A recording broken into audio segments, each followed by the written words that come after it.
Someone was getting into my apartment while I was at work. I did not know it yet, but I was about to find out in the worst possible way. I had just moved into a basement unit in an older building on the east side. The kind of place that had been sitting vacant for a while. You could tell by the smell when you first walked in, that particular mix of old paint and sealed air. But the rent was low, the location worked, and I needed somewhere to land fast. So I signed the lease, moved my stuff in, and told myself I could make it work. The guy living directly above me came downstairs 2 days after I moved in. Not the landlord. Just another tenant. He knocked on my door, introduced himself, and then immediately started listing things I was not allowed to do. I was not allowed to lock the exterior doors. Any of them. Ever. I was not allowed to close the door between the shared laundry room and my personal storage closet because he liked to hang his dress shirts in there to dry. My storage closet. His shirts. And he told me this completely straight-faced. He needed to sleep every night with a subwoofer running at full volume, connected to his TV. His bedroom was directly above mine. He said he had severe anxiety and trauma-related sleep issues, and the sound helped him cope.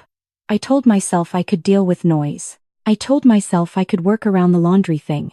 I told myself this was just an awkward start and things would settle down. I was wrong about all of it. A few weeks in, I started noticing small things were off in my apartment. A kitchen chair that I always pushed in was pulled out slightly. A cabinet I kept closed was left open a few inches. Nothing dramatic. Nothing missing. Just enough to make me feel like I was slowly losing my grip on reality. I set up a camera. I pointed it at my front door from inside, angled to catch anyone coming in. Set it to record motion. Went to work the next morning like normal. When I got home that evening and pulled up the footage, there he was. He had walked in through my front door in the middle of the afternoon, moved through my living space like he owned it, spent about 12 minutes in there and left. Calm. Unhurried. Like it was something he had been doing for weeks. Because he had been. I called the police that same night. Filed a report. Called the landlord first thing the next morning and sent them a copy of the footage. And from that point forward, every single time that man gave me any reason, any excuse at all, I documented it and reported it. I did not let a single thing slide. Not once. He was evicted about 2 months later. My neighbors now are genuinely wonderful people. I have never had a problem since. But I still think about those 12 minutes of footage sometimes. The casual way he moved through my space. The fact that if I had not set up that camera, I might never have known. That was the moment I stopped assuming that having a door with a lock meant anything at all. And it turns out a lot of people have learned that same lesson the hard way. But what came next made that situation look almost reasonable.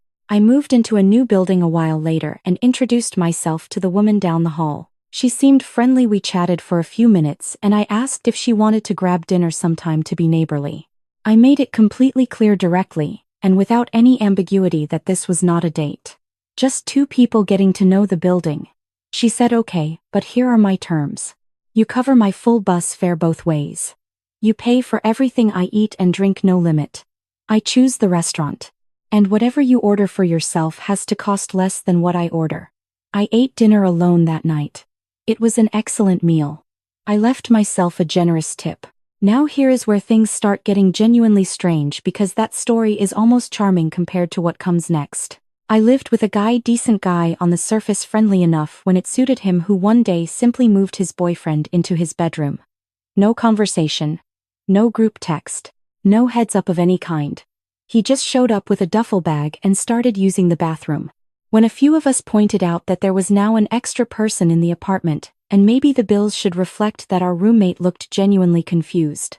His boyfriend needed somewhere to live. That was the end of his reasoning. But here is the part that still gets me. That same roommate, the one who had just added a second person to the apartment without adjusting anything, came to me about a week later and told me my girlfriend needed to start contributing to utilities. Because she used the shower when she stayed over on weekends. I want to be clear about the math here. His boyfriend lived there full-time 7 days a week, contributed nothing extra. My girlfriend slept over maybe 2 nights a week, used the shower once each time, and apparently that was the financial crisis that needed addressing. I started adding 1 extra cent to my rent check every single month, just 1 cent. And in the memo line every single time I wrote girlfriend shower surcharge. I did that for 4 months before they asked me to leave. Worth it. I got evicted from a different place, different city, different situation for doing laundry twice a week. The landlord sat me down and told me with complete seriousness that my laundry habits were causing astronomical water bills. Twice a week. Standard loads. The kind of laundry a normal adult human does to not smell bad at work. Meanwhile, my roommate's girlfriend had been living in his room for 3 months. Full time. Every day. Eating in the kitchen, using the bathroom, running the dishwasher. The landlord had nothing to say about that particular contribution to the water bill. I moved out. Started keeping a notebook after that. Every time something felt off in a shared living situation, I wrote it down. Dates, details, what was said. Because I had learned the hard way more than once that memory alone is not enough when things go sideways. Which brings me to the trash can. And I still cannot believe I had to do this. New apartment, new roommates, and I started getting that feeling again. The feeling that my space was not quite the way I left it. Nothing obvious. Just a drawer that seemed slightly more open than I remembered. A jacket moved on its hook. I started putting a small trash can right behind my bedroom door before I left every morning. Pressed up against it just enough that opening the door from outside would move it. When I came home, I checked the can first before I even took off my shoes. It was moved almost every day. Every single one of my roommates was walking into my room while I was out. Not to steal anything. Not for any reason I could ever figure out. Just going in. Because the door was there, and they could. When I confronted them about it, one of them told me I should actually be leaving the door unlocked on purpose. So they could have access when I was at work. I put a lock on the door that weekend. And I thought that was as strange as shared housing could get. I was very wrong. Let me tell you about the roommate who threatened to throw away my cleaning supplies. He told me completely seriously, with genuine moral conviction, that he was going to dispose of any cleaning products in the apartment that were not certified green and eco-friendly. Not his cleaning products. Mine. The ones I bought. The ones I used to clean my own dishes and mop my section of the kitchen floor. I told him that sounded like a great way to end up with no cleaning products and a very interesting conversation with the landlord. He did not throw them away. But he did spend the next 2 weeks leaving passive-aggressive notes on the cabinet where I kept them. I had a former roommate back when I was younger and less prepared for the full spectrum of human behavior who told me I needed to sleep in clothes. Not because of the temperature. Not because we had guests. Because he liked to come into my room at night to borrow things. My Xbox. Whatever else he felt like taking. And he did not want to encounter me without a shirt on when he did it. I want to sit with that for a second. He was coming into my room in the middle of the night to take my stuff. Without asking. And his solution to his own discomfort about doing that was to put a dress code on my sleeping habits. I started locking my door at night after that. He was very put out about it. Different roommate, different city. This one told me to stop cleaning the kitchen. Specifically, he said this in front of his friends who were visiting. He said I was making him look bad. I told him the state of the kitchen before I cleaned it made its own statement pretty clearly. I was not going to stand in a dirty kitchen to protect his reputation with people I had never met. He did not speak to me for 4 days. The kitchen stayed clean. Now I need to tell you about the dog situation because this one genuinely changed how I think about what people are capable of expecting from another human being. My roommate had a dog. A genuinely wonderful dog. Sweet, calm, well-behaved, the kind of dog that makes you think maybe you should get a dog someday. I liked that dog. I want to be clear about that. But it was not my dog. She had gotten that dog before I moved in, knowing she had a full schedule, knowing she worked long hours and had an active social life. That was her choice and her responsibility. And for a while, things were fine. Then one night I got a text at 10:30. She was at a bar downtown. The dog needed to be walked. Could I run home real quick? I was at my friend's place across town. I said no. The texts kept coming. Then the calls. Then voicemails. She cycled through guilt, urgency, and eventually something close to anger all over the course of about 45 minutes before going quiet. 2 weeks later, same thing. I was at work. Mid-shift. She called the restaurant and asked to speak to me. My manager came to find me in the middle of a dinner rush to tell me my roommate was on the phone. She needed me to leave my shift and go home to let her boyfriend into our apartment because he had forgotten the key she had given him. I did not leave my shift. I want to tell you about New Year's Eve specifically because that was the night things became absolutely undeniable. It was past midnight. I was with friends, we were having a good night, and my phone started going off. Her name on the screen. I ignored it. It called again. Then texts started coming in. She had gone out, gotten extremely drunk, and somehow managed to lock herself out while leaving her keys inside the apartment. She needed me to come let her in. I looked at my phone for a long moment. Then I put it face down and went back to my friends. I let her wait 3 hours. When I finally got home, she was sitting on the front steps. She had been out there in the cold since a little after midnight. She was still so drunk she needed help standing up. I helped her inside. I did not say a word about it that night. 4th of July. Same story. Different holiday, same outcome. She called, I did not come. She eventually found another way in. At some point, the pattern became too obvious to ignore even for her. I do not live with her anymore. That chapter closed and I have not looked back. But I think about her sometimes when people ask me what the worst part of bad roommate situations is. It is not the inconvenience. It is the slow realization that someone has genuinely constructed a version of reality in which your time and your plans and your sleep and your job all rank below whatever they happen to need at any given moment. And they are not even embarrassed about it. That kind of entitlement, the quiet, consistent, total kind, is something else entirely. But I promise you the next few stories take entitlement somewhere I was not prepared for. Moving on. I lived with 2 guys who had gone straight from their parents' houses to this apartment. No dorms, no sublets, no trial period of figuring out how the world works. Just home and then here. In the beginning we had a simple system. Whoever cooked dinner the other 2 cleaned up. Easy. Fair. Nobody complained. I am genuinely not sure how it happened. There was no meeting, no conversation, no formal announcement. But somewhere around month 3 the system had quietly been revised. The new system, as I eventually understood it, was that I cleaned up. Every night. Regardless of whether I had been home for dinner. Regardless of whether I had eaten anything they cooked. Regardless of any other variable whatsoever. When I pushed back on this, they seemed genuinely confused that I had a different interpretation of the arrangement. It got bad enough over the following months that their own friends, people who came over on weekends and had no stake in the situation, started pulling them aside and saying, "Hey, you guys might want to think about how you are handling this." That is a special kind of oblivious. When your own friends are staging informal interventions on your roommate's behalf. Now I want to tell you about the saddest request I have ever received in a shared living situation. A former roommate pulled me and my girlfriend aside one evening. We were watching TV, just a normal night, and asked us with complete sincerity if we could please not hug each other so much in the common areas. He said seeing us together was a constant reminder that he was alone. He said it made him feel bad about himself. He was not joking. I waited for the punchline and it never came. A different version of this happened with a friend I was living with at the time. He knocked on my bedroom door one morning and in the most reasonable tone of voice asked me to stop letting my girlfriend sleep over. Not because of noise. Not because of the bathroom situation. Because when he saw us together it made him sad. I told him I was not going to do that. I told him I liked my girlfriend and I intended to keep seeing her and that she was going to keep staying over, and I was sorry that was hard for him, but it was not something I was willing to change. He did not speak to me normally for about 2 weeks after that. I think about both of those guys sometimes, and I genuinely hope things got better for them.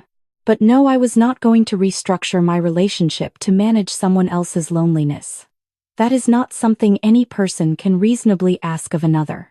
I once had a roommate who wanted me to do his laundry. Not as a favor, not paid, not a temporary arrangement while he recovered from something. Every week. On a schedule he would determine based on his work travel, which changed constantly and was never communicated in advance. Just his laundry was my responsibility now. When I did not do it on whatever timeline he had decided was appropriate, he started wearing my clothes. My socks. My underwear. Without asking, without mentioning it, without any acknowledgement that this was an unusual thing to do. Just clean clothes were needed. My drawer. Was their problem solved? And he kept doing it, escalating slightly each time until I started doing his laundry. which I did exactly once before I found a new place to live. I thought I had seen the full range of what a roommate could ask for. Then I met the next person. There was a housemate who refused to carry keys. Not because he kept losing them. Not because of any medical or practical reason. He just did not like the way keys felt in his pocket. That was the entire explanation. His solution to this was to ask me to genuinely sincerely request that I never lock the front door when I left the house, so that when he wanted to come home he could just walk in. We lived in a neighborhood where leaving the front door of a house unlocked while nobody was home was not a reasonable thing to do. I explained this. He remained unconvinced. I kept locking the door. He kept being annoyed about it for the entire time we lived together. A roommate gave me 2 hours notice on a Tuesday evening that I needed to find somewhere else to sleep that night. Her new boyfriend was coming over for the first time and she wanted the apartment to themselves. 2 hours. On a Tuesday. With no prior conversation, no asking, no awareness that this might be an inconvenient thing to spring on someone at 8 o'clock at night. I told her that with more notice I might have been able to work something out, but 2 hours was not enough time to organize an overnight somewhere. I stayed. It was tense. She was not happy about it. I was not especially concerned. But nothing, and I mean nothing, prepared me for what happened freshman year of college. Freshman year of college I had a roommate with a very specific theory about airflow. 2 box fans in the window, one blowing in, one blowing out. For circulation, he wanted them running every night. Full speed. All year. I want to be clear about the all year part. He meant it literally. August when it was 90 degrees outside and the air was heavy and humid, fans on full. November when the temperature was dropping, fans on full. January when it was 15 degrees outside and the wind chill made it worse, fans on full. He did not adjust for season's weather or any external condition whatsoever. My bed was next to the window. Every night I was essentially sleeping next to an open hole in the wall through which the outside air, at whatever temperature it happened to be, was being forcibly pumped onto my face. I tried turning them off once in January when it was -10 outside. He woke up, came to the window and got loud about it. Not asking. Not explaining. Just aggressive. The fans went back on. He paid for utilities, so he had decided that meant he controlled all electricity in the room. Including, he informed me at one point, my computer. I was not allowed to use my computer because it drew power, and he was paying the light bill. I was paying 60% of the rent specifically as an offset for utility costs. This detail did not factor into his calculation at all. A roommate once asked me to clip her toenails. She said she did not like feet. I will leave that one without additional commentary. Sophomore year. A new doormate. She came to me in the second week of the semester with a typed list of house rules she had written and wanted us to agree to. I was not allowed to use the shared living room between 8 in the morning and noon, or between 6 in the evening and midnight. Those windows were hers. I had to leave my bedroom door unlocked at all times, even when I was not there, even when I was in class. She needed full and unrestricted access to my car whenever she decided she needed it. She could not be asked to clean or do any household tasks on weekends. She needed those days to rest. She had 4 classes per day and no job, but the concept of me also needing rest on weekends did not come up. I was not allowed to have guests over. She, however, brought someone new home every single weekend for the entire time we lived together. The blinds in the common room had to stay open all day every day. She also wanted the blinds in our individual bedrooms to stay open at all times. And finally, I was not allowed to use a particular brand of shampoo because she did not like the smell of it. I want you to take a guess at how many of those rules I followed. 0. Not one. Not even the ones that seemed almost reasonable on the surface. Because once I read that list I understood exactly what kind of year it was going to be if I gave her even 1 inch. 0 was the only number that made sense. First semester at college I was 21 and my roommate had just turned 18. He figured out within the first week that I could legally buy alcohol. By week 2 he had a proposal ready. I would buy alcohol with my own money, no reimbursement. He would throw parties in our dorm room using that alcohol every weekend. And he would plan these parties exclusively for weekends when I was away, so the room would be his. He was not going to invite me. He was not going to pay me back. He was going to use my room with liquor I had purchased to host people I had never met while I was elsewhere. He presented this like it was a mutually beneficial arrangement. I told him no. When he eventually moved out at the end of the year, his parents who came to help him pack damaged some of my electronics and walked off with a couple of my things. Nothing huge. But nothing accidental either. Some patterns run in families. I guess. A roommate told me to leave some of my pizza for her friends. Pizza I had ordered. With my own money. For myself. She said her friends were coming over later and she thought it would be nice to have food for them. I told her that was a wonderful idea, and she should absolutely order something for her friends. My pizza was going to be eaten by me. She stared at me for a long moment, like I had said something shocking. We had been living together for 8 months at that point. Out of absolutely nowhere she brought up the fact that we had never hooked up and said she found that strange. I was in a serious relationship. She knew that. She had met my girlfriend. She had on multiple occasions tried to open the bathroom door while I was in there. She had told my girlfriend directly that she wanted to help improve certain things in our relationship. She had made it clear in a variety of ways over those 8 months that she had a version of our living situation in her head that had nothing to do with the reality I was experiencing. I moved out when the lease was up, possibly the easiest decision I made that entire year. I had a housemate who would not allow me to come downstairs whenever he had friends visiting. The first floor was just off limits. I had to stay upstairs in my room for however long his company lasted. No negotiation. When he announced he was moving out, he also announced that he would be keeping a copy of the house key, so that he could return and access the property whenever he felt like it. After moving out, with no remaining legal connection to the lease. The first rule staying upstairs I had lived with because fighting about it cost more energy than it was worth. The key situation was a different matter entirely. He does not have a key. Last one, this one requires some setup. We had an apartment with multiple bedrooms. One of them was significantly larger than the other's. Corner room, designed for 2 or 3 people, had its own sink built into the closet area, 2 large wardrobes. Good natural light. The rest of us had standard-sized rooms. Normal. Fine. After we all signed the lease, after everything was done and official, one of our new roommates sat us down and told us she needed the big room for herself. Alone. She said she had severe anxiety and needed that space for her mental health. She did not elaborate further. She did not offer to pay more. She did not ask. She stated it.